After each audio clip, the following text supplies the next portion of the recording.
आज का हमारा जो लेक्चर है वो प्योर ऑर्थोपेडिक्स के ऊपर है। आज तक आपने सब सुना रहेगा कि जितने भी लेक्चर हेल्थ बोर्ड के बैनर के नीचे हो रहे ना, वो सब एनसीडी के लेक्चर है। Heart, diabetes, blood pressure, cholesterol, right. ये पहला सेशन है जो प्योर ऑर्थोपेडिक्स के ऊपर लेने में आया है। कोई रीज़न होगा ना, राइट? क्योंकि मुखी कामड़े यही कंप्लेन करते रहे कि अभी जमात खाने में नीचे लोग कम बैठ रहे, ऊपर लोग ज़्यादा बैठ रहे। और आप ऊपर देखेंगे ना तो काफ़ी यंगस्टर्स शिफ्ट होना शुरू हो गए। तो कभी कभी ऐसा लगता है कि ये सच्ची में बैठे हैं कि ऐसे ही ऊपर बैठे हैं, राइट? लेकिन मेरे ख्याल से वो लोग सच्ची में ऊपर बैठ रहे हैं, उनको प्रॉब्लम है।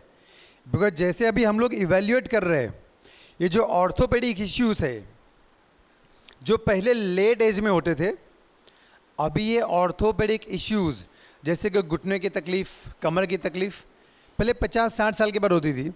अभी ये इश्यूज़ 25, 30, 40 ईयर्स में होना शुरू हो गए हैं। इसकी कोई वजह है, वो हम लोग डिस्कस करेंगे कि क्या वजह है।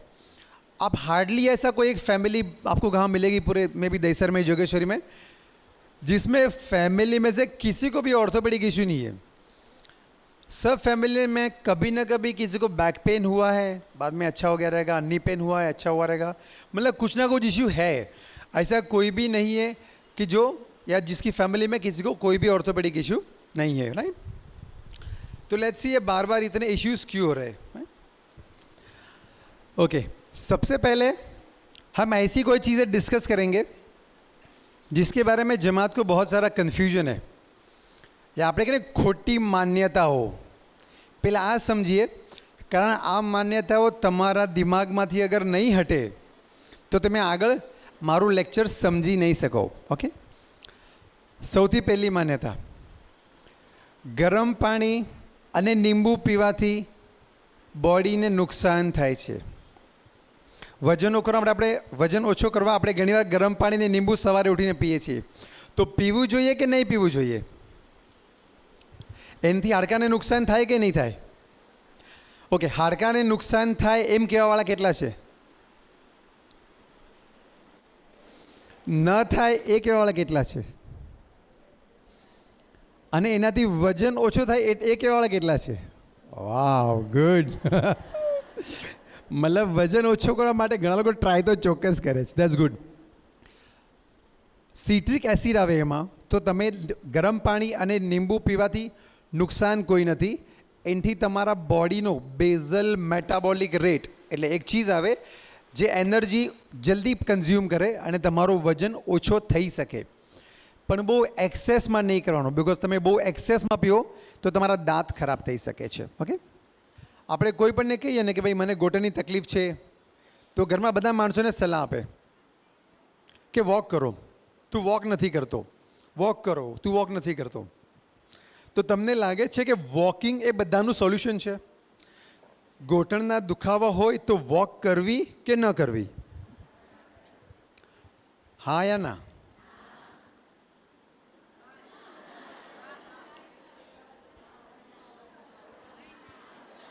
બાય બાય ના। જ્યારે દુખાવો વધારે હોય એ રાઈટ ટાઈમ નથી કે તમે વોક કરો, બિકોઝ ઓલરેડી જોઈન્ટમાં સોજો છે, તમે ચાલશો તો સોજો વધશે, જોઈન્ટ વધારે ડેમેજ થાય। દુખાવો ઓછો થઈ ગયો, ગ્રેજ્યુઅલી તમે વોક ઇન્ક્રીઝ કરો છો। વોકિંગ સારી એક્સરસાઇઝ છે। સૌથી ઇમ્પોર્ટન્ટ, કેલ્શિયમની ટેબ્લેટ ખાવાથી વજન વધે। હમણાં મને એક લેડીનો ફોન આવ્યો હતો, મને કે કેલ્શિયમની ટેબ્લેટ લખીને મને વોટ્સએપ કરને, પણ ધ્યાન રાખજે કે કેલ્શિયમની ગોળી ખાઓ ને તો વજન નહીં વધે। મારા મમ્મી પણ એમ જ કહે છે, કેલ્શિયમની ગોળી ખાવ તો વજન વધી જાય છે। હવે મમ્મી રાઈટ છે કે ઓર્થોપેડિક રાઈટ છે? કન્ફ્યુઝન છે, કારણ કે ઓર્થોપેડિક અને સાયન્સ એમ કહે છે કે વિટામિન્સ અને કેલ્શિયમ ખાઓ તો તમારો BMR વધે, બેઝલ મેટાબોલિક રેટ વધે અને વેટ ઓછો થાય। તો એ બધા કહેશો અમે સાયન્સવાળા નથી, અમે અમારી દેશી સિસ્ટમ બરાબર છે, રાઈટ? તો કેલ્શિયમની ટેબ્લેટ ખાવાથી ક્યારેય વજન નહીં વધે, આ પ્રૂવન છે। તમારામાંથી અગર કોઈ પણ ડાયટિશિયન પાસે ગયા હશે ને, કોઈને કોઈ તો જે ડાયટિશિયન પાસે ગયા હશે, તો ડાયટિશિયન હંમેશા એક મોટી લિસ્ટ લખી આપશે, એમાં કેલ્શિયમ હશે, વિટામિન્સ હશે, મિનરલ્સ હશે. કેમ? કારણ કે આ ખાવાથી તમારી બોડી કેલરી વધારે ખાશે અને વજન ઓછો થશે. 3 चीज़ें मैं एम्फेसाइज करूंगा आपके डाइट में, आपको आज से मॉडिफाई करना है. सबसे पहले आपका डाइट कैल्शियम में ज़्यादा होना चाहिए. जो कॉमन चीज़ें जहाँ पे कैल्शियम अवेलेबल है, मिल्क और मिल्क प्रोडक्ट, फिश, एग, रागी, आलमंड, कस्टर्ड एप्पल से बहुत सारे हैं. आपको कन्फ्यूजन है, गूगल में टाइप कीजिए फूड रिच इन कैल्शियम. आपको ये फूड बढ़ाना है. सिर्फ आपको ही नहीं बढ़ाना, आपके जो बच्चे जो ग्रोइंग स्टेज में है उनको ही बढ़ाना है. बिकॉज आजकल के जो छोटे बच्चे हैं ना, वो सबको मिल्क की एलर्जी है. वो बाय डिफ़ॉल्ट सिंस बर्थ दूध की एलर्जी लेके पैदा होते हैं. उनको बोला दूध पीने का, दूध नहीं पीऊँगी और कुछ दो. तो बच्चों को वैसे ही दूध की एलर्जी हो रही है. रीज़न क्या है किसको भी नहीं मालूम, लेकिन किसको दूध नहीं पीना है. आई नो साइकोलॉजी क्या है. दूसरा विटामिन डी. ऐसे फूड्स जिसमें विटामिन डी ज़्यादा है वो आपको यूज़ करना चाहिए. प्लस एकदम सस्ता और अच्छा कोई और नुस्खा है जिसमें विटामिन डी मिलता है फ्री वाला? सनलाइट. गुड. इंटेलिजेंस काफ़ी बढ़ रहा है अपनी जमात में. कभी बैठना चाहिए. सनलाइट मतलब कौन सी सनलाइट? सुबह, दोपहर, शाम. सुबह 7 बजे, 10 बजे, 12 बजे, 2 बजे. ओके. सुबह जब सनराइज होता है वो टाइम पे बैठना चाहिए. ऐसा बोलने वाले कितने लोग हैं? 10 से 11 के बीच में. अच्छा, कड़ी धूप में 12 से 2 के बीच में? नहीं नहीं नहीं नहीं. एक्चुअल जो विटामिन डी है ना वो कड़ी धूप में मिलता है. ओके. तो आइडियली आपको जब बैठना है तो तुमको 10 से 12 या 1 के बीच बैठना चाहिए. और यूजुअली आपको 15 मिनट का sun exposure is good enough. आप 15 मिनट से ज़्यादा नहीं बैठिए, बिकॉज वो जो हीट रहती है वो लॉन्ग टाइम बैठने से स्किन को थोड़ा डैमेज होता है. उसके पहले की जो सनलाइट है उसमें जो बेनिफिट मिलना चाहिए वो इतना ज़्यादा बेनिफिट नहीं है. तो अगर आपको कोई इसको सन की या सन बर्न्स नहीं हो रहे तो आप 11-12 बजे के आसपास बैठ सकते हैं. और 15 मिनट का एक्सपोजर आपके लिए काफ़ी है. आपको लूज कॉटन के क्लोथ्स पहनने चाहिए, सिंथेटिक क्लोथ्स नहीं पहनने चाहिए. और किसको सन की एलर्जी है तो आप ग्लासेस पहन के बैठ सकते हैं. ओके. प्रोटीन किस में से मिलेगा? All non-veg, chicken, fish, egg और पल्सेस. राइट. रोटी में प्रोटीन है, चपाती, बाजरा, राइस. राइट. इसे बहुत कम है. अपने को जो चाहिए वो नॉन वेज में से मिलेगा और पल्सेस में से मिलेगा. और समझो ये फूड नहीं खाने तो दूसरा ऑप्शन क्या है? तो गोलियां खाने का. ओके. अभी अपने फिजियोथेरेपिस्ट ने आपको एक्सरसाइज बताई. ओके. एक्सरसाइज 2 टाइप की है ऑर्थोपेडिक में. एक वेट बेयरिंग एक्सरसाइज है जहां बॉडी का वेट इन्वॉल्व हो रहा है. मैं चल रहा हूं, मैं कूद रहा हूं, मैं हॉप कर रहा हूं. ये वेट बेयरिंग एक्सरसाइज में मेरा वेट ऐड हो रहा है. दूसरी नॉन वेट बेयरिंग एक्सरसाइज है. मैं साइकिलिंग कर रहा हूँ, मैं स्विमिंग कर रहा हूँ, मैं हाथ आगे पीछे कर रहा हूँ. इसमें मेरा बॉडी का वेट नहीं आ रहा. तो अगर आपको बोन्स को मजबूत करना है तो आपकी यंग एज में आपको वेट बेयरिंग एक्सरसाइज करना चाहिए. जो यंग लोग हैं उनको वेट बेयरिंग एक्सरसाइज करना चाहिए. बिकॉज जो लोग नॉन वेट बेयरिंग एक्सरसाइज करते हैं या जिसमें आपका बॉडी वेट इन्वॉल्व नहीं हो रहा, उससे आप अपने बोन्स को स्ट्रॉन्ग नहीं कर सकते. हाँ, अपने मसल को स्ट्रॉन्ग कर सकते हैं. राइट. तो 4 फॉर्म है एक्सरसाइज के. सबसे पहला योगा, जुम्बा, जिमिंग या एरोबिक्स और अपना एवरग्रीन वॉकिंग. योगा किसने योगा करना चाहिए? सब लोग कर सकते हैं. लेकिन यूजुअली ये योगा आपको स्ट्रेचिंग देंगे, आपकी बॉडी को फ्लेक्सिबिलिटी देंगे. योगा से आपको वेट कम करना थोड़ा डिफिकल्ट है. आप कर सकते हैं, लेकिन बहुत सारे ऐसे डॉक्टर साहब योगा मेरे को वेट कम करना है, मैंने योगा शुरू किया है. योगा वेट कम के लिए नहीं है, वो आपकी फ्लेक्सिबिलिटी के लिए है. और लीन मास मीन्स आपको स्पेशली जो फीमेल्स है आपको मसल डेवलप नहीं करने और स्ट्रेंथ डेवलप करनी है. बस अगर लड़कियों के डोले शोले दिखेंगे तो अच्छा नहीं दिखता है. तो आपके हाथ आपको स्लेंडर रखने हैं, पैर स्लेंडर रखने हैं, तो आप योगा कीजिए. योगा से आपको स्ट्रेंथ आएगी लेकिन वॉल्यूम नहीं आएगा. ओके. योगा का दूसरा एडवांटेज है कि उसमें ब्रीदिंग एक्सरसाइज है, वो आपके कार्डियक फंक्शन के लिए काफ़ी अच्छा है. दूसरा जो फैंसी आइटम है वो है जुम्बा. जुम्बा एक फ़न है जहाँ पे म्यूज़िक रहता है, आपको डांस करना है, आप एंजॉय करते हैं। ये भी यंग लोगों के लिए है, लेकिन यंग लोग में स्पेशली जो लोग ओवरवेट है उनको नहीं करना चाहिए। बिकॉज इनिशियली आपको लगता है कि नहीं मैं दौड़ूंगी कूदूंगी जल्दी वेट कम होगा, लेकिन समझो आप 85 90 95 केजी वेट पे है और इतना वजन लेके आप दौड़ेंगे कूदेंगे, वेट ज़रूर कम हो जाएगा, लेकिन 85 90 केजी वेट जो आपके नीज पे एंकल पे पड़ रहा है, तो आप कुछ ना कुछ ऑर्थोपेडिक इश्यू जरूर इन्वाइट करेंगे। तो पहला थोड़ा डाइट से वेट कम कीजिए, मॉडरेट लेवल में आइए, फिर जुम्बा ऐड कर सकते हैं। जिम बहुत अच्छा एक्सरसाइज है, स्पेशली यंग एज में आपको करना चाहिए। काफ़ी स्ट्रेंथ बिल्डिंग है, उसमें आप एरोबिक्स वगैरह भी कर सकते हैं, वो भी आपके कार्डियक फंक्शन के लिए अच्छा है। और लास्ट एक्सरसाइज अपना एवरग्रीन कौन सा? वॉकिंग। वॉकिंग के फ़ायदे बहुत सारे हैं। कोई मेरे को नुकसान बोल सकता है कि वॉकिंग से ये फ़ायदे नहीं हो रहे? फ़ायदे सबको मालूम है ना। ऐसी कोई चीज़ है कि बट वॉकिंग में ये फ़ायदा नहीं है, ये फ़ायदा नहीं, ये फ़ायदा नहीं है।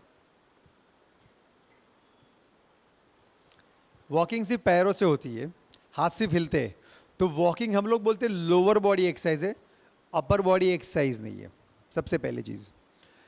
दूसरा, वॉकिंग वेट रिडक्शन के लिए नहीं है।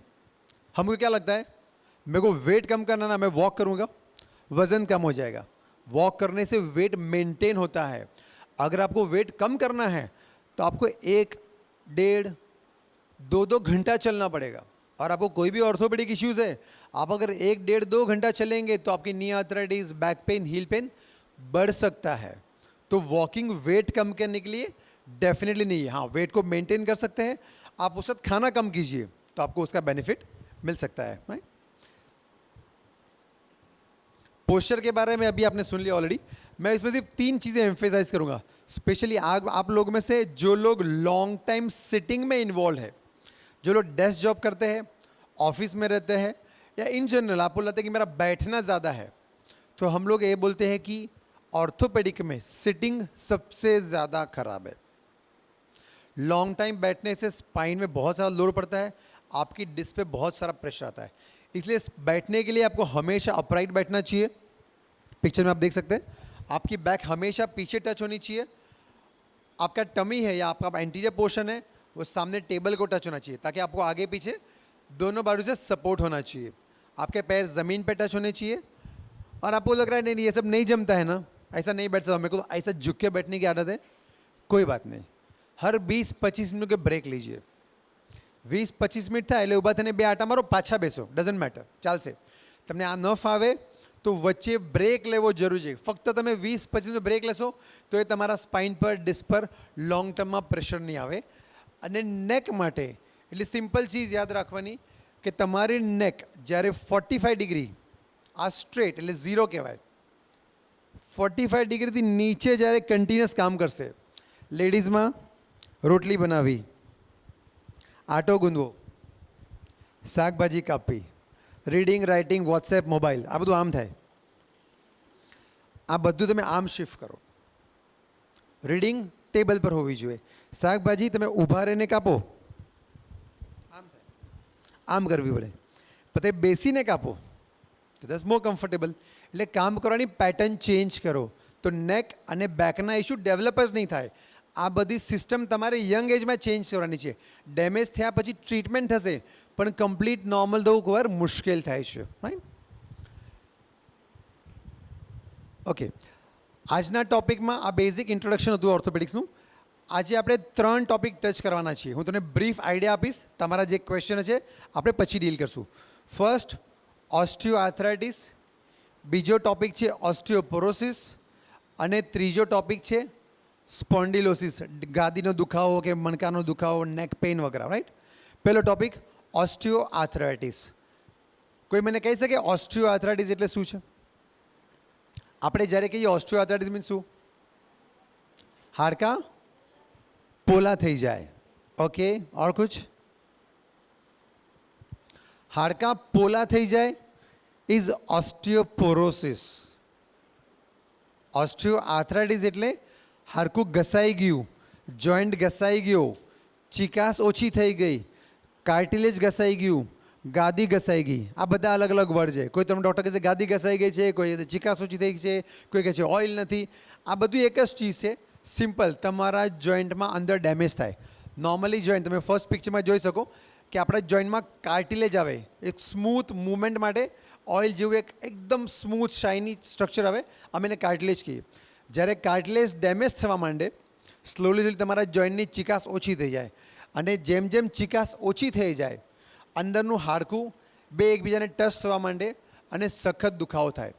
એટલે આર્થરાઇટિસ થઈ ગઈ અને જે કાર્ટિલેજ વયું ગયું એ કાર્ટિલેજ પાછું ક્યારેય નહીં આવે.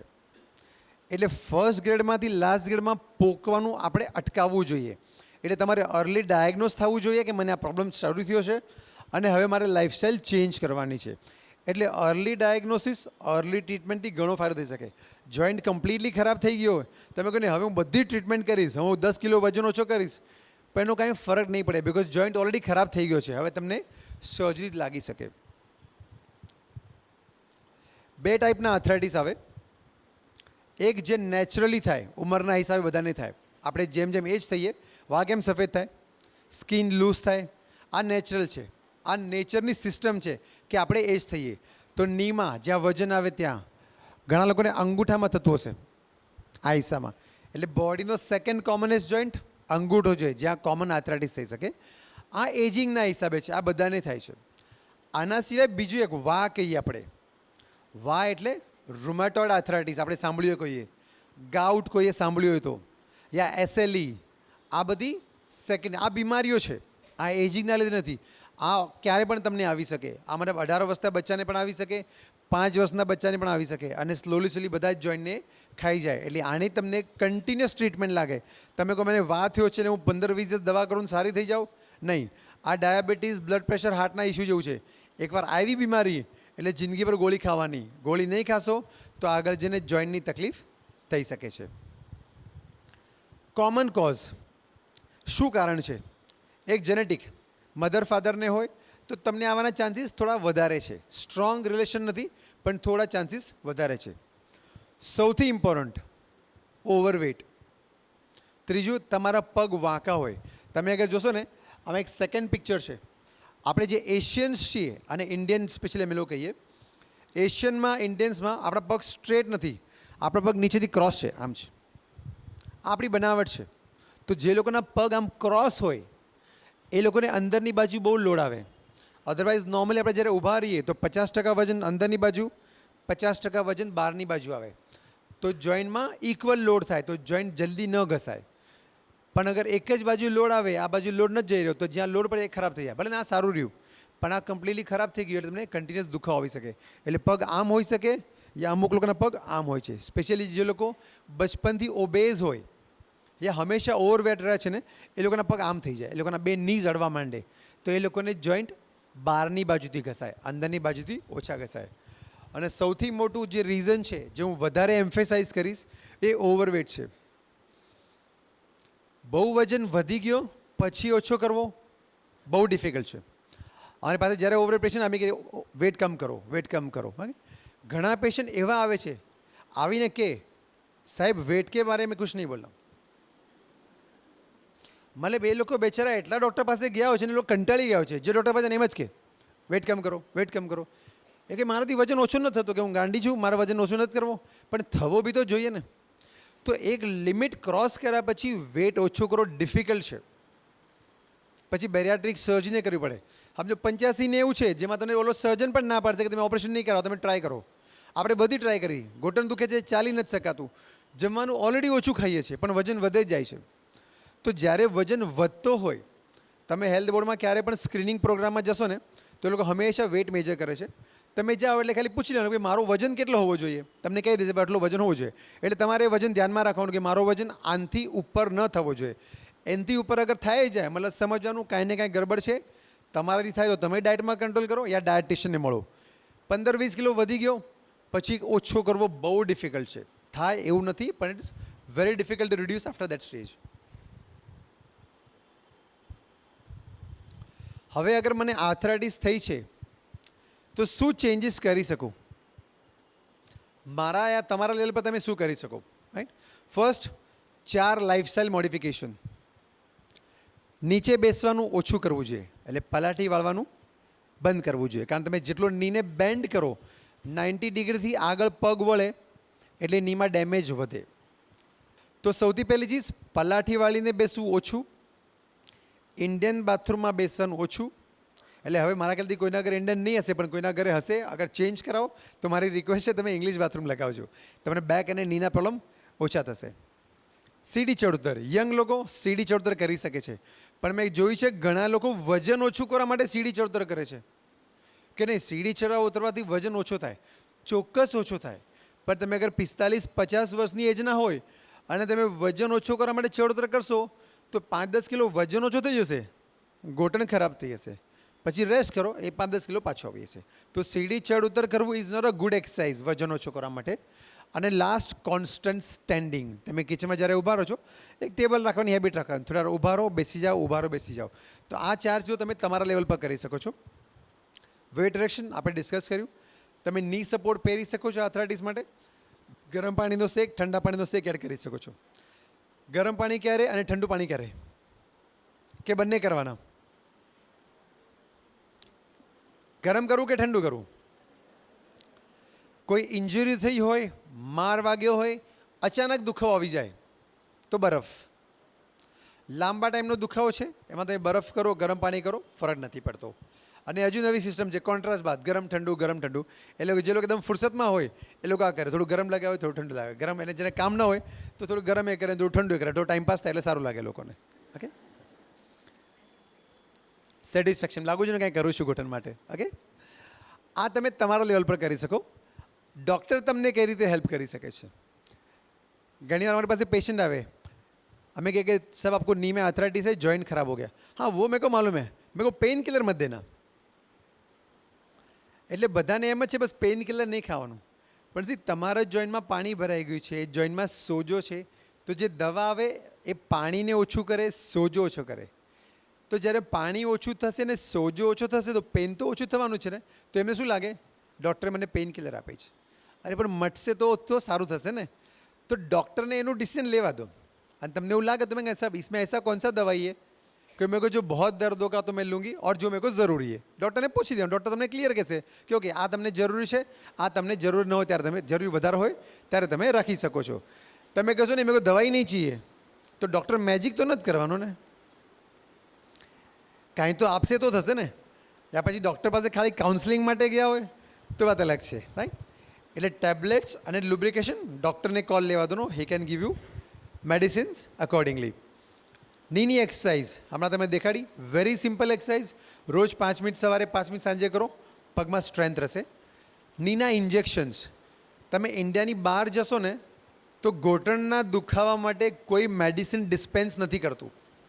આઉટ ઓફ ઇન્ડિયા કોઈ ઓર્થોપેડિક ડૉક્ટર તમને દુખાવા માટે કહે મને પેન છે, ઓકે પેન છે પેરાસિટામોલ, એ લોકો टाइनॉल के टाइनॉल लखे आपे कि जब पेन होगा टाइनॉल ले लीजिए, बहुत दुख रहा है एडविल ले लो, बहुत ज़्यादा दुख रहा है अलीव ले लो. ये सब ऑन फार्मेसी आपके जो उनका OTC काउंटर पे अवेलेबल है, वो कभी भी कोई टैबलेट नहीं लेंगे. लेकिन इंडिया का कॉन्सेप्ट कम्प्लीटली अलग है. हम लोग आके बोले ना कि इंजेक्शन लेने का, घूंटण में इंजेक्शन, ओ माय गॉड લંગડી જ થઈ જઈશ, ક્યારે નહીં ચાલી શકીશ. ઓલા આંટીએ કઢાવ્યું હતું, ઓપરેશન કરાવવું પડ્યું. અરે પણ ઓલા આંટીએ શું કામ પાણી કઢાવ્યું હતું? જોઈન્ટ ખરાબ થઈ ગયો હતો, तकलीफ વધારે હતી એટલે પાણી કઢાવ્યું, અને જોइंट खराब होते એટલે ऑपरेशन कराયું. रीज़न क्या है? नहीं, उन्होंने पानी निकाला इसलिए ऑपरेशन कराया. जो जॉइंट डैमेज था वो कोई ब्लेम नहीं करता. तो अपने यहाँ पे सिस्टम थोड़ा अलग है, हम लोग उसको ब्लेम करते हैं. तो नी जॉइंट में इंजेक्शन लुब्रिकेशन के दे सकते हैं. आपके कोई अब्रॉड में कोई रिलेटिव रहेंगे उनको पूछिएगा नी में तकलीफ है तो क्या करते हैं. ऑर्थोपेडिक के पास जाएंगे, स्ट्रेट अवे नी में चिकनाहट का इंजेक्शन देते हैं. ओके, और कुछ फ़ायदा नहीं करेगा, समझो इंजेक्शन भी काम नहीं कर रहा तो आप सर्जरी पे जा सकते हो. अभी 2 सर्जरी के ऑप्शंस अवेलेबल है. नी रिप्लेसमेंट सबने सुना रहेगा मेरे ख्याल से, जिसे पूरा घुटना चेंज करते हैं. अभी हाफ नी रिप्लेसमेंट आया है जिसमें आधा पोर्शन, मैं आपको बोला कि हमेशा एक बाजू घिसता है दूसरा अच्छा रहता है, तो अभी आधा भी चेंज कर सकते हो. आधा चेंज करने का फ़ायदा ये कि आप उससे पलाठी मार सकते हो, आप इंडियन बाथरूम में बैठने वैसा बैठ सकते हैं, आप रनिंग जॉगिंग जंपिंग या हाई लेवल की लाइफ एंजॉय कर सकते हैं. लेकिन ये ऐसे लोगों में किया जाता है जो रिजनेबली यंग है, लाइक 40 से 55 के बीच में, और बाहर का हिस्सा आपका या कोई भी जॉइंट का एक हिस्सा कंप्लीटली नॉर्मल है, तो आधा जॉइंट ही चेंज करने में आता है, आधा जो नॉर्मल जॉइंट है उसको सेक्रीफाइस नहीं करते, उसको पार्शियल या यूनिक कॉन्डाइलर नी रिप्लेसमेंट बोलते हैं। और दूसरा आप सबको मालूम है जिससे पूरा नया घुटना डालने में आता है। ये अपना पहला टॉपिक। अभी दूसरा टॉपिक है अपना ऑस्टियोपोरोसिस। ऑस्टियोपोरोसिस मीन्स हड्डी कमज़ोर होना, सिंपल लैंग्वेज में ये ऑस्टियोपोरोसिस है। पहले वाला जो पिक्चर है वो आपके बोन्स है। मैं आपको बोला ना कि हड्डियाँ जो है वो प्रोटीन से बनी हुई है, प्रोटीन का नेटवर्क रहता है और उसके ऊपर कैल्शियम डिपॉजिट रहता है। अगर प्रोटीन नहीं है तो आपका आर्किटेक्चर नहीं बनेगा जिसके ऊपर कैल्शियम डिपॉजिट हो सकता है। तो ये आपका नॉर्मल जो बोन है उसमें बहुत सारे ट्रेबेकुलर पैटर्न है, आपको जो जाली जाली वाली पैटर्न दिख रही है उसमें बहुत सारे इंटरकनेक्टिंग स्ट्रेंड्स है। दूसरा जो पिक्चर है जो पूरा होल होल दिख रहा है, આ હાડકું તમારું પોલું થઈ ગયું છે, એટલે અંદરથી જે હાડકાનો જે કેન્સલસ બોન કહીએ કે જે સપોર્ટિંગ બોન હોય એ મેલ્ટ થઈ ગયું છે। આ હાડકા જલ્દી તૂટી જાય, તમે થોડુંક માર વાગ્યો હોય ને તમે પડી જાવ તો હાડકું તૂટી જાય। અને આ લોકોને ઘણીવાર કોઈ તકલીફ થાય જ નહીં, પડે અને તૂટી જાય કે બસ ખાલી આમ જ થઈને તૂટી ગયું। એટલે ઓસ્ટિયોપોરોસિસ અમે કહીએ સાયલેન્ટ બીમારી છે। કોઈ વાર તમને ખાલી હાડકા દુખે, કાંઈ તકલીફ ન થાય, या कोई તમને લાગે મારી હાઇટ ઓછી થઈ રહી છે या હું ઝૂકી રહ્યો છું। 90% ઓસ્ટિયોપોરોસિસ સાયલેન્ટ હોય છે, પડવા પછી ખબર પડે યા કે તમે ડૉક્ટર પાસે સ્ક્રીનિંગ માટે જાઓ તો તમે એની ઇન્ફોર્મેશન લઈ શકો છો। આની માટે એક ટેસ્ટ આવે BMD ડેક્ઝા સ્કેન કહેવાય, જે યુઝ્યુઅલી 45 પછી લેડીઝમાં અને 50 યર્સ પછી જેન્ટ્સમાં એકવાર ચોક્કસ કરવી જોઈએ, તો તમને ખબર પડે હું ઓસ્ટિયોપોરોસિસનું પેશન્ટ છું કે નહીં। કારણ ઓસ્ટિયોપોરોસિસ અગર નથી તો વર્ષો સુધી તમે હેલ્ધી રહેવાના, એ આજે નથી ને કાલે આવી જાય એવું નથી। હાર્ટનું કેવું છે, આજે નથી 6 મહિનામાં આવી શકે, હાડકાનું એવું નથી, અગર આજે ઓસ્ટિયોપોરોસિસ નથી તો એને આવતા અમુક વર્ષો લાગશે।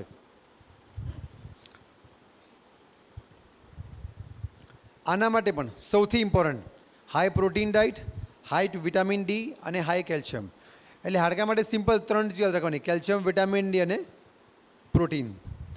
આની ટ્રીટમેન્ટ અવેલેબલ છે જે ટેબ્લેટના ફોર્મમાં આવે, સ્પ્રેના ફોર્મમાં આવે જે તમારે નાકથી લેવાનો હોય, ટેબ્લેટ્સ પણ, ઇન્જેક્શન્સ, અને અમુક ઇન્જેક્શન આવે જે તમારે 2-3 મહિના સુધી તમારી જાતે લઈ શકો એવા ઇન્જેક્શન આવે જે તમારા હાડકાને મજબૂતી આપી શકે। અમે આને કહીએ છીએ 100% ટ્રીટેબલ ડિઝીઝ, એટલે આની પાછળ ચોક્કસ ટાઈમ નીકાળીને ટ્રીટમેન્ટ કરાવવી જોઈએ। હવે સૌથી ઇમ્પોર્ટન્ટ લાસ્ટ ટોપિક આપણો disc pain, cervical spondylosis, lumbar spondylosis, slip disc, sciatica, આ બધાએ સાંભળ્યું હશે રાઈટ। આજે આપણે એક એક્સપ્લેનેશન લઈ લઈએ, એકદમ સિમ્પલ એક્સપ્લેનેશન છે। તમને જે યલોમાં દેખાય છે એ આપણા બધા હાડકા છે, એના વચ્ચે જે બ્લુ શેડમાં તમને દેખાય છે એ મણકાને ડિસ્ક કહીએ કે આપણે ગાદી કહીએ, ટિશ્યુ કહીએ, એ છે। જેમ જેમ તમે મણકાને લોડ આપો, આ ડિસ્ક એક શોક એબ્ઝોર્બિંગ સ્ટ્રક્ચર છે। આપણે કેમ ગાડીમાં સસ્પેન્શન આવે ને, અગર આ ડિસ્ક ન હોત તો માણસની કમર ખરાબ જલ્દી થઈ જાય। તો ડિસ્ક તમને શોક એબ્ઝોર્બિંગ ફંક્શન આપે, પણ અગર તમે ગાડીને ઓવરલોડ કરો તો તમારા શોકઅપ્સ ખરાબ થઈ જાય। તો એવી રીતે અગર તમારો બોડીનું વજન વધારે હોય યા તમે બહુ જ ઝૂકીને કામ કરતા હોય, કોઈ ઇન્જરી થઈ તો તમારી ડિસ્ક પહેલાં ખરાબ થાય। અમે કહીએ ડિસ્ક સુકાઈ જાય કે ડિસ્કનું જે પાણી છે ને એ ઓછું થઈ જાય। જ્યારે ડિસ્કનું પાણી ઓછું થઈ જાય તો તમને બેક પેઇન આવે, તમને કમર દુખાય, સવારે ઉઠો તો કમર અકળાઈ ગઈ હોય, આમ ઝૂકીને કામ કર્યું તો આમ કરીને ઊભા થવું પડે। આમાંથી ઘણા લોકો હશે જે હમણાં લાંબો ટાઈમ બેસે ને 1 કલાક અને પછી ઊભા થશે તો કમર પકડીને ઊભા થશે। જે લોકોને પગમાં ખેંચાવ નથી, ફક્ત કમર દુખાય છે, હોઈ શકે એ લોકોને ડિસ્કનો પ્રોબ્લેમ હોય, તમારી ડિસ્ક થોડી ડેમેજ થઈ છે। આ સ્ટેજમાં તમે અગર રેગ્યુલર મેન્ટેન કરો અને રેગ્યુલર ટ્રીટમેન્ટ કરો 100% તમે નોર્મલ થઈ શકો છો। એના પછીનો સેકન્ડ સ્ટેજ, તમે ડિસ્કને વધારે લોડ આપો, અચાનક ઝટકો આવી ગયો તો ડિસ્ક ખરાબ નથી થઈ, પણ ડિસ્કની અંદર એક લિક્વિડ આવે, એ લિક્વિડ આમ બલૂનની જેમ બહાર પુશ થઈ જાય, આને કહેવાય ડિસ્ક બલ્જ, એટલે ગાદી બહાર ખસી ગઈ। આ ખાલી બલ્જ થઈ જાય, કમ્પ્લીટ નથી ખસી। આમાં પણ અગર તમે પ્રોપર રેસ્ટ કરો, ફિઝિયોથેરાપી કરો, દવાઓ લો તો તમારું ડિસ્ક બલ્જ પણ નોર્મલ થઈ શકે છે। મીન્સ આ 100% નોર્મલ થવાવાળી બીમારી છે। અગર બહુ પ્રોબ્લેમ વધે તો તમારી ઓલી જે ગાદી બહાર ખસી હતી આખી સ્લીપ થઈને બહાર આવી જાય। અને પાછળ તમને જે વ્હાઇટ એરિયા દેખાય છે ત્યાંથી તમારી નસો બધી પગમાં ઉતરે અને આ દુખાવો જે પહેલાં કમરમાં હતો હવે ધીરે તમને પગમાં જવા માંડે. એટલે જે લોકોને પગમાં દુખાવો થાય છે તમારે સમજી જવાનું કે તમારા મણકામાં ક્યાંય ને ક્યાંય નસ દબાય છે, કોઈ પણ કારણ હોઈ શકે. એટલે આ ડિસ્ક અગર બહાર આવી જાય તો તમારી નસને પ્રેસ કરે, ઓછું પ્રેસ કરે, દવાથી રેસ્ટથી ઇન્જેક્શન તમે સારા થઈ શકો. ઘણીવાર એટલી બધી ડિસ્ક ખસી જાય કે તમારી નસને ડેમેજ કરી નાખે, તમારો પગ શૂન્ય થઈ જાય યા પેરાલિસિસ થઈ જાય. ઘણા લોકોને બાથરૂમ પેશાબની પણ ખબર ન પડે, એ લોકોને આની માટે પછી સર્જરી કરાવવાની જરૂરત પડે. અને અમુક સેફ અને લકી માણસો હોય જે લોકોની ડિસ્ક ધીરે ધીરે ધીરે દબાઈ જાય, ડિસ્ક ડેમેજ થઈ જાય, પણ એ લોકોને એક પણ પૈસાનો દુખાવો ન હોય. આ લોકોને ખાલી સવારે ઉઠવામાં એમ લાગે સવારે ઉઠું તો મને જામ થઈ ગયું છે. સવારે ઉઠે, થોડી ચાલફર કરે, એક્સરસાઇઝ કરે અને બપોરે સાંજે એકદમ રેડી. એ લોકોને કોઈ પ્રોબ્લેમ ન હોઈ શકે. આ પ્રોબ્લેમ અવોઇડ કરવા માટે 4 ચીજો: કોન્સ્ટન્ટ બેસવાનું અવોઇડ કરવાનું, આગળ ઝૂકીને વજનનું કામ નહીં કરવાનું, સિટિંગ પોસ્ચર ચેન્જ કરવાનું અને ફોરવર્ડ બેન્ડિંગ જ્યાં તમને જરૂરી હોય ત્યાં જ કરો. જે ઇન્જરી છે એ આપણા કંટ્રોલમાં નથી, ટ્રોમા આપણા કંટ્રોલમાં નથી, રાઈટ. જે તમે હજી એક ચીજ કરી શકો છો એ છે તમારો વેટ ઓછો કરવો. સો સ્પોન્ડિલોસિસમાં આઈધર સર્વાઇકલ સ્પોન્ડિલોસિસ હોય યા lumbar spondylosis, cervical disk pen યા લંબર ડિસ્ક પેન શરૂ થાય ડોકથી હાથમાં ઉતરે, આ શરૂ થાય બેકથી અને પગમાં ઉતરે.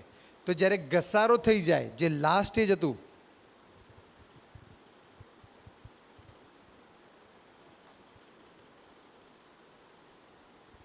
જે લાસ્ટ ઇમેજ છે નીચે, એને અમે કે સ્પોન્ડિલોસિસ. સ્પોન્ડિલોસિસ એટલે બધું ઘસાઈ ગયું છે. ઓકે, એટલે ઘણા લોકો અમારી પાસે આવે, યંગ પે આવ્યા, 20-22 વર્ષના લેડીઝ આવ્યા હોય કે છોકરા આવ્યા હોય, સર મેં કો ના સર્વાइकल स्पॉन्डिलोसिस हो गया है, मेरे को लंबर स्पॉन्डिलोसिस हो गया है. અરે 20 વર્ષનો છે, તને ક્યાંથી સ્પોન્ડિલોસિસ થઈ શકે, right. Treatment, rest, proper medication, physiotherapy અને ઘણીવાર તમે એપ્રુરલ ઇન્જેક્શન આપે છે, મણકામાં એક ઇન્જેક્શન આપે જેનાથી તમારો દુખાવો મટી જાય. એ બીમારીને સોલ્વ ન કરે પણ માર્જિનલ કેસમાં જ્યાં ઓપરેશનની જરૂરત હોય તો અમુક પેશન્ટનું ઓપરેશન આ ઇન્જેક્શનથી બચી શકે છે. અને last is a surgery. Take home message. એટલે અત્યાર સુધી સૂઈ ગયા તો વાંધો નથી, હવે જાગશો અને આટલું સાંભળશો તો એ આપણું કામ પૂરું થઈ જશે. 5 ચીજો, 5 પોઈન્ટ.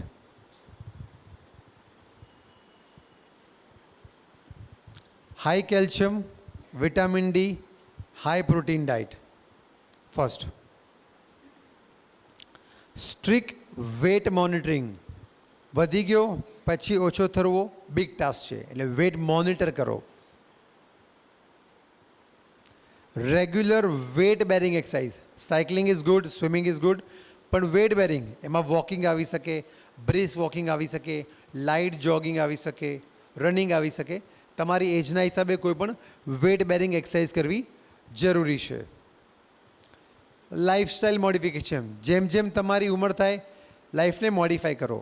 નીચે ઉઠવું એ બેસવું, ઝૂકીને કોન્સ્ટન્ટ કામ કરવું, હેવી કામ કરવું, લોંગ ટાઈમ સ્ટેન્ડિંગ, આ તમારી જેમ એજ થાય તમારે મોડિફાય કરવા જોઈએ.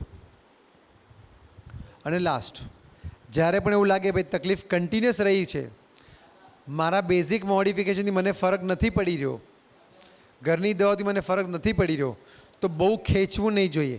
કોઈ એક્સપર્ટની યા ડૉક્ટરની એડવાઇસ લઈ જોઈએ. તો તમે અગર રાઈટ ટાઈમ પર ટ્રીટમેન્ટ કરાવો તો આ બીમારીને તમે વધતા રોકી શકો છો. અને બીમારી નહીં વધે તો આ બીમારી માટે તમે 95 to 100% એને સોલ્વ કરી શકો છો. Thank you. Thank you doctor Amin Momin. તમે ઘણી જ સારી રીતે જમાતને સમજાવ્યું છે, પણ અમારી જમાતના ઘણા બધા સવાલ છે જેને ડે ટુ ડે એ લોકોને પ્રોબ્લેમ ક્રિએટ કરે છે, તો આપણે થોડીક વારમાં શરૂ કરશું. डॉक्टर साहब, સૌથી પહેલો સવાલ છે, हम हमारी यंग एज में बोन्स को कैसे हेल्दी रख सकते हैं? मैंने आपको पहले ही बताया कि बोन में यंग एज में जितना इन्वेस्ट करेंगे 45-50 ईयर्स के बाद आप वो बेनिफिट अर्न करेंगे. तो high protein high calcium vitamin D के डाइट्स और रेगुलर एक्सरसाइजेज, इम्पैक्ट एक्सरसाइज ज़रूरी है। अगर इम्पैक्ट एक्सरसाइज करेंगे तो आपके बोन स्ट्रांग हो जाएंगे। 45-50 ईयर्स के बाद आप इम्पैक्ट एक्सरसाइज नहीं कर सकते, उससे बोन डैमेज हो सकते हैं। नहीं, लेकिन यंग एज से ही हम कैल्शियम बच्चे को देने का स्टार्ट करें तो वो बॉडी में स्टोर होवे, और क्या वो हमारी बाद में 40+ 50+ में वो कैल्शियम यूटिलाइज कर सकते हैं? हाँ, अगर आप यंग एज में कैल्शियम विटामिन डी और प्रोटीन बढ़ा रहे हो और आप एक्सरसाइज कर रहे हो, सिर्फ बॉडी में बोन ऐसा स्ट्रक्चर है जिसको आप जितना स्टिमुलस देंगे उतना मजबूत होगा। सिर्फ डाइट से फ़र्क नहीं पड़ता, बोन को स्टिमुलस चाहिए, बोन में इम्पैक्ट आना चाहिए। जब इम्पैक्ट आएगा सो बोन की रिक्वायरमेंट्स बढ़ेगी। जब बोन की रिक्वायरमेंट्स बढ़ेगी तभी ही आप जो कैल्शियम विटामिन डी या प्रोटीन ले रहे हो वो जाके बोन में डिपॉजिट होगा। सिर्फ खाने से इतना बेनिफिट नहीं होगा। So diet plus weight bearing exercise, ये कॉम्बिनेशन ज़रूरी है। आपने बहुत सारा एक्सरसाइज किया, आपके बोन स्ट्रांग होते हैं। हम लोग जब ये ऑपरेशन करते हैं ना, कभी कभी ऐसे पेशेंट्स आते हैं कि जिनके बोन्स में हमको स्क्रू डालना पड़ता है ना, तो हाथ दुखता है शाम को। और ऐसे बोन्स भी आते, तुमने ड्रिल मशीन लगाया, जुप जुप ऐसा होल बन जाता है। तो इतना ज़मीन आसमान का डिफरेंस होता है किसी किसी बोन में। तो किसके बोन इतने स्ट्रांग होते हैं, जो लोग लेबरर्स है, जो लोग हैवी मैनुअल वर्कर रहे, ना बेचारे कभी प्रोटीन खाते हैं, ना कैल्शियम, ना विटामिन लेते हैं, लेकिन नॉर्मल डाइट में से भी एक्सरसाइज की वजह से जितना उनको कैल्शियम प्रोटीन जो खा रहे, कम भी खा रहे, लेकिन बोन को मजबूत होने का स्टिमुलस इतना ज़्यादा है कि वो थोड़ा बहुत कैल्शियम विटामिन प्रोटीन भी बॉडी में यूटिलाइज होके उनके बोन को स्ट्रांग कर रहा है। सो सिर्फ खाने से स्ट्रांग नहीं होंगे, खाने के साथ इम्पैक्ट एक्सरसाइज ज़रूरी है। क्या फ्लू, डेंगू या कोई वायरल फीवर होता है तो उससे एथराइटिस होने की शक्यता है? उससे आर्थराइटिस नहीं होगा, उससे आर्थरालजिया होगा। मीन्स वो बुखार के बाद आपको जॉइंट पेन होता है। कभी कभी वो 3 महीना रहता है, कभी 6 महीना रहता है, कभी 2-4 साल तक भी रहता है, लेकिन आप वो दवाई करेंगे तो वो चला जाएगा। ये आर्थराइटिस नहीं है, ये 100% चला जाएगा, उसकी गारंटी है। आर्थराइटिस जो है वो बीमारी है, वो जाती नहीं है, वो कम ज़्यादा लेकिन चलता रहता है। सो इसको आर्थरालजिया बोलेंगे, ये आर्थराइटिस नहीं है। सर, आपने साइटिका के बारे में तो बताएं, लेकिन अगर जो साइटिका है तो उसमें क्या एक्सरसाइज करनी चाहिए? जब भी बहुत सारा पेन है वो टाइम पे आपको रेस्ट करना चाहिए। जैसे पेन थोड़ा कम हो जाएगा तो आप कोई भी फिजियोथेरेपिस्ट को कंसल्ट कर सकते हैं। अभी बहुत सारा फिजियोथेरेपी में एडवांस हुआ है, मैकेंजी वगैरह बहुत सारे मोडलिटीज़ है जो आप थोड़ा बहुत पेन में भी कर सकते हैं, और वो एक्सरसाइज से आपका पेन कम हो सकता है। लेकिन वो टाइम पे आप खुद से नहीं कर सकते, बिकॉज ये बहुत ऐसा टाइम है कि जहाँ आपने जरा भी गड़बड़ कर दी आपकी डिस्क पूरी स्लिप होकर बाहर आ जाएगी। तो ये टाइम पर आपको कोई प्रोफेशनल की एडवाइस लेनी चाहिए, और बहुत पेन के टाइम पे बिना प्रोफेशनल के खुद से एक्सरसाइज नहीं करनी चाहिए। मतलब कि फिजियोथेरेपिस्ट के उसमें के सामने ही करना चाहिए, अपने आप से एक्सरसाइज नहीं करनी चाहिए। સાયટિકામાં તમે તમારા હિસાબથી એક્સરસાઇઝ ન કરવી જોઈએ, ફિઝિયોથેરાપિસ્ટને કન્સલ્ટ કરીને કરવું જોઈએ। અગર બહુ જૂની સાયટિકા છે, તમને ખબર છે મને થોડું થોડું દુખે છે, દુખો આવે છે જાય છે, આવે છે જાય છે, એ ટાઈમ પર તમે એક્સરસાઇઝ કોઈ ફિઝિયોથેરાપી પાસે શીખીને કરી શકો છો। પણ બહુ સખત દુખાવો હોય, બહુ પેઇનફુલ કન્ડિશન હોય, એમાં એક્સરસાઇઝનો રોલ તમારા મેળે કરવું ઓછું છે। सर, क्या एसिडिटी पेशेंट या थायराइड पेशेंट को बोन्स के प्रॉब्लम हो सकते हैं?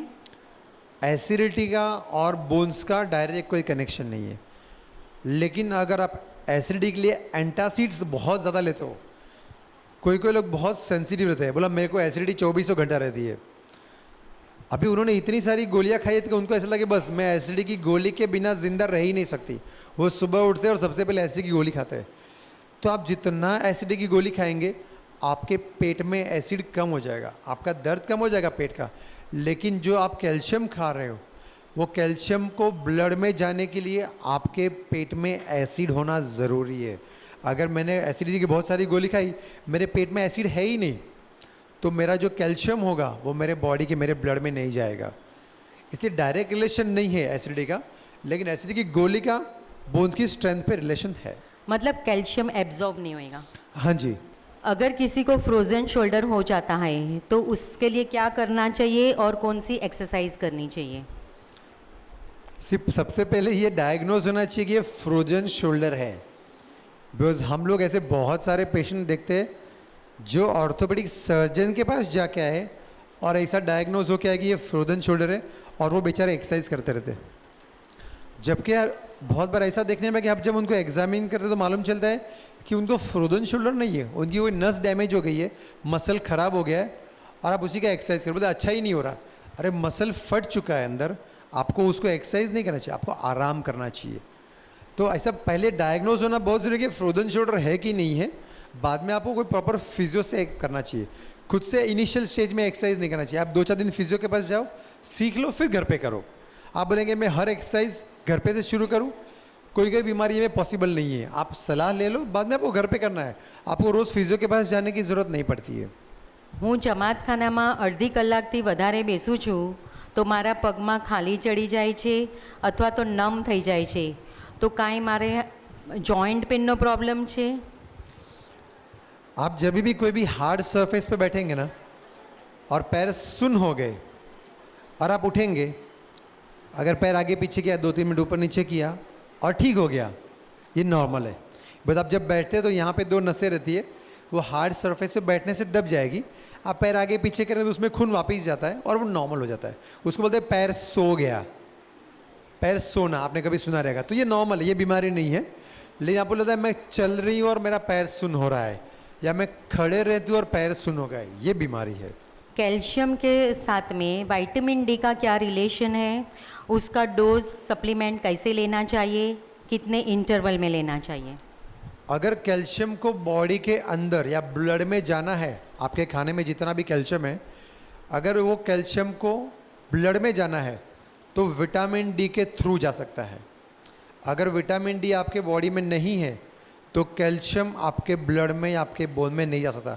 तो हम लोग बोलते हैं विटामिन डी उसकी चाबी है कैल्शियम को बॉडी के अंदर घुसने की, इसलिए विटामिन डी कंपलसरी है। आप जितनी भी टैबलेट्स कैल्शियम की खाएंगे सब में बाय डिफ़ॉल्ट विटामिन डी आता ही है, वो गवर्नमेंट के रेगुलेशन में है। कोई भी कैल्शियम की गोली आप ऐसी नहीं देखेंगे जिसमें सिर्फ कैल्शियम है, वो बाय डिफ़ॉल्ट विटामिन डी आता है। लेकिन अगर विटामिन डी कम है तो विटामिन डी की सेपरेट टैबलेट्स भी आती है जो हफ्ते में आप लेते हैं या महीने में लेते हैं। टैबलेट्स आती है, लिक्विड्स आते हैं, शॉट्स आते हैं, वो विटामिन डी आप ले सकते हैं।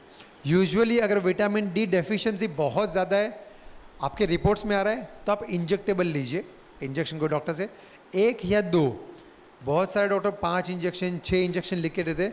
वो पहले देते थे, पहले एंडोक्राइनोलॉजी का डिटेल नॉलेज अवेलेबल नहीं था, इसलिए हमने देखे डॉक्टर लोग 6-6 इंजेक्शन लिखते थे। अभी हार्डली आपको कोई लिख के देगा, लेकिन मेरी एडवाइस है कि आप कभी भी इंजेक्शन फॉर्म में लेंगे तो 1 मैक्सिमम 2 के ऊपर आपको विटामिन डी के इंजेक्शन नहीं लेने चाहिए। टैबलेट्स हफ्ते में लेते रहिए 6-8 हफ्तों के लिए, बाद में महीने में 1 करते रहिए, आप खा सकते हैं लंबा टाइम। कड़ी पत्ता, संतरा और मौसम्बी इम्पॉर्टेंट कहते हैं, इसमें क्या कैल्शियम ज़्यादा है? सॉरी कड़ी पत्ता, संतरा और मौसम्बी इम्पॉर्टेंट कहते हैं। अच्छा, कड़ी पत्ते की तो मेरे को कोई भी आइडिया नहीं है, लेकिन संतरा मौसम भी डेफिनेटली अच्छा है। संतरा मौसम में विटामिन सी भी है। ओके, और दूसरा आपने में ऐसा बोलते कि खट्टा नहीं खाओ, खट्टा नहीं खाओ। आपको डॉक्टर के पास भी जाएंगे ना, डॉक्टर साहब ओके बीमारी थी क्यों, खाने में क्या चेंज करें, तो आपको हमेशा डॉक्टर की एक टैगलाइन आएगी, तो खट्टा और ठंडा कम खाना। इसके ऊपर हमने स्टडी किया है, हमने पर्सनल स्टडी किया है कि पेशेंट को वो नींबू के ये आते ना, हाँ, उसको हमने कैप्सूल में डाल के स्टडी किया था कि एक 50 पेशेंट को नॉर्मल कैप्सूल दिया था और दूसरे 50 पेशेंट को वो खट्टी चीज़ नींबू के जो वो आते सीड्स, वो हमने कैप्सूल डाल के दिया था। जब हमने उनको इवेल्यूट किया तो जो लोग ने खट्टी चीज़ें खाई थी उनको बहुत अच्छा लग रहा था, क्योंकि वो कैप्सूल फॉर्म में थी, उनको टेस्ट नहीं था, राइट। तो डायरेक्ट कोई रिलेशन नहीं है। लेकिन जिन लोग को आर्थराइटिस है, वात जो बोलते हैं, उन लोग में कभी कभी खट्टा ठंडा खाने से या फर्मेंटेड चीज़ें खाने से जॉइंट पेन टेम्पररी बढ़ते हैं, बीमारी नहीं बढ़ती। Ankle joint, Pagna तड़िया, heal pen में वॉक कर सकते हैं? अगर आपको पेन ज़्यादा है तो अगर आप चलेंगे तो दर्द और बढ़ेगा, तो पहले उसकी ट्रीटमेंट लीजिए, पेन कम होना चाहिए। अगर आपका प्रॉब्लम कंप्लीटली सॉल्व हो गया है तो आप चल सकते हैं। लेकिन यूजुअली फुट में जिन लोगों के हील पेन्स होते हैं, लाइक प्लांटर फेशियाइटिस बोलते हैं या स्पर होता है, या हम लोग बोलते हैं कि हड्डी बढ़ गई है, ये लोग जितना ज़्यादा चलेंगे उनको फ्यूचर में पेन आने के चांसेस ज़्यादा है। तो उसका रीज़न क्या है? आप अगर वेट ज़्यादा है कि आपके फॉल्टी फुटवेयर से, पहले आप उसको चेंज कीजिए, 4-6 महीने में प्रॉब्लम कम्प्लीटली सॉल्व हो गया, फिर आप वॉक कर सकते हैं। लेकिन ये लोगों को हमेशा नरम फुटवेयर पहन के ही वॉक करना चाहिए और वॉक ग्रेजुअली इंक्रीज़ करना चाहिए। आप सोचे नहीं मेरी कैपेसिटी 1 घंटे चलने की है और आप पहले दिन से 1 घंटा चलना शुरू कर दें, प्रॉब्लम वापस आ जाएगा। इससे पहले कम चलिए, आप देखिए आपकी तकलीफ नहीं हो रही तो आप स्लोली वॉकिंग बिल्टअप कर सकते ગોલ બ્લેડરમાં પથરી થઈ છે તો કેલ્શિયમની ગોળીઓ લઈ શકાય? ले सकते हैं। बिकॉज सी आपको पहले ये फाइंड आउट करना है कि जो स्टोन हुआ है वो कैल्शियम की वजह से है या ऑक्जेलेट की वजह से है। लेकिन ऐसा डायरेक्ट ऐसा कि आप कैल्शियम खाओ और आपके गॉल ब्लैडर में जाके डिपॉजिट हो जावे, वैसा नहीं है। वैसा आपको किडनी स्टोन में हो सकता है। कभी कभी कोई लोगों में आप ज़्यादा कैल्शियम रहता है तो किडनी में वो डिपॉजिट हो सकता है। गॉल ब्लैडर में चांसेस ना के बराबर है। सर्वाइकल स्पॉन्डिलोसिस क्या है और अर्ली एज में क्या प्रिकॉशन लेना चाहिए? अर्ली एज में सर्वाइकल स्पॉन्डिलोसिस होगा ही नहीं। अर्ली एज में डिस्क पेन होगा, गादी दमेगी, गादी स्लिप होगी।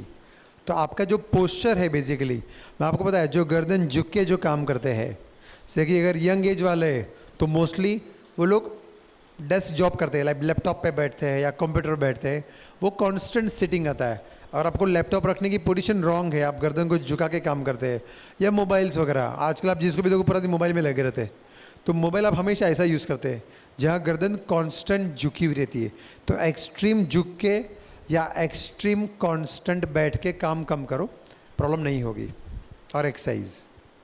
क्या संधिवा ठीक हो सकता है? क्या उसका आयुर्वेदिक ट्रीटमेंट लेने से ठीक हो सकता है? इसके लिए मेरे को आयुर्वेदिक वापस स्टडी करना पड़ेगा।